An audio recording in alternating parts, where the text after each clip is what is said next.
के नॉलेज के लिए पहली बात तो जो हम लोगों ने सरकार चुन के दी है, वो चाहे वो स्टेट्स की गवर्नमेंट हो या सेंट्रल की गवर्नमेंट हो, क्योंकि चुन के तो हम ही दी है, सरकार को बिठाया हम ही लोगों ने।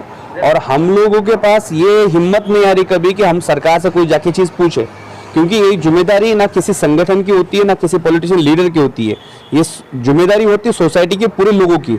अब जब कभी हम लोग कोई गलत होता है तो आवाज़ उठाते ही जाके, तो हमारी जो सोसाइटी, हमारे जो लोग हैं, हमारे देश के नागरिक हैं, वो पीछे रहते, कभी प्रोटेस्ट में भी नहीं आना सोचते। तो इसके लिए ऐसे लोगों के साथ में न्याय मिलना इम्पॉसिबल है, क्योंकि लोगों को ये समझना होगा कि भैया ये हमारे लिए आवाज़ उठा रहे और हमको भी जाके कहीं ना कहीं इनके साथ में कंधे से कंधा मिला के खड़ा रहना पड़ेगा, तब जाके हमको न्याय मिल सकती है। जैसा कहते हैं ना कि आपको भूख लगी तो आपको खुद को खाना बना के खाना पड़ेगा, आपको कोई लाके मुंह पे डालने वाला नहीं है, इस टाइप से। तो ह्यूमन राइट्स का क्या स्टैंड है आपके ऑर्गेनाइजेशन का, जो किसान परेशान हैं इस वक्त, और कर्नाटक में जो है काउ स्लॉटर बिल इम्प्लीमेंट किया गया है, इस पर क्या स्टैंड है आपका? देखो, किसानों का जो मुद्दा है ये बहुत बड़ा मुद्दा है। मैंने अभी वही लास्ट टॉपिक में मैंने वही बताया कि किसानों का मुद्दे के लिए हमारे पूरे देश के लोगों को खड़ा होना चाहिए।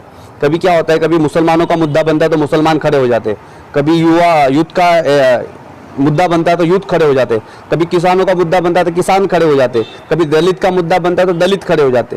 ये परंपरा तोड़नी चाहिए और सब देश के जो लोग हैं वो अच्छाई के लिए और बुराई के लिए लड़ाई लड़नी चाहिए। अच्छा है तो सब लोग मिलकर किसान का सपोर्ट करना चाहिए। कहीं ना कहीं पे सरकार किसानों के साथ में अन्याय कर रही है। आपको बिल लाना है या कुछ करना है तो किसानों को पहले कॉन्फ्रेंस में लेना चाहिए, आपको भरोसे में लेना चाहिए, किसानों को उसका फायदा और नुकसान बताना चाहिए, उसके बाद आपको एक्शन लेना चाहिए, डिसीजन लेना चाहिए। लेकिन सरकार अपने पास उनके पास जो मेजोरिटी है, मेजोरिटी के बिहाफ में ये लोग सरकार कहीं ना कहीं पे एक तानाशाही का सिस्टम बना के रख रहे हैं। और यही सिस्टम जो है लास्ट अपने सीए के लिए भी हुआ, एनआरसी और सब चीज़ों के लिए हुआ, 3 तलाक के लिए हुआ, जो भी चीज़ें हो रही है कहीं ना कहीं पे इस टाइप से काम कर रहे हैं लोग, तानाशाही टाइप में। आपकी ऑर्गेनाइजेशन की जानिब से किसानों के किस प्रोटेस्ट में हिस्सेदारी रही है?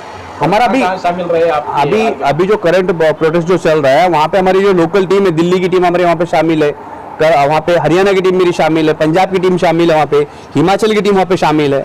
हमारा पूरा चल रहा है, जहाँ पे जो टीम है, जहाँ पे जो चीज़ होगी वहाँ पे उनकी मदद की जाएगी। जो हमसे काउ स्लॉटर पे आपका स्टैंड, आपकी ऑर्गेनाइजेशन का?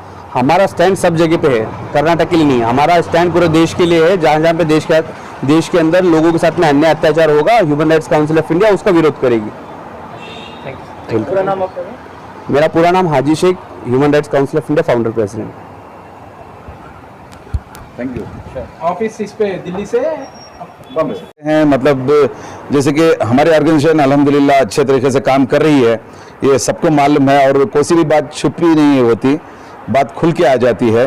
तो हम लोग तो अल्लाह को डर के काम कर रहे हैं और सभी, जैसे कि इसके अंदर मुसलमान बोल के ही नहीं है, हिंदू मुस्लिम सिख ईसाई सब मिलकर हैं, सभी मिलकर इसके अंदर काम कर रहे हैं।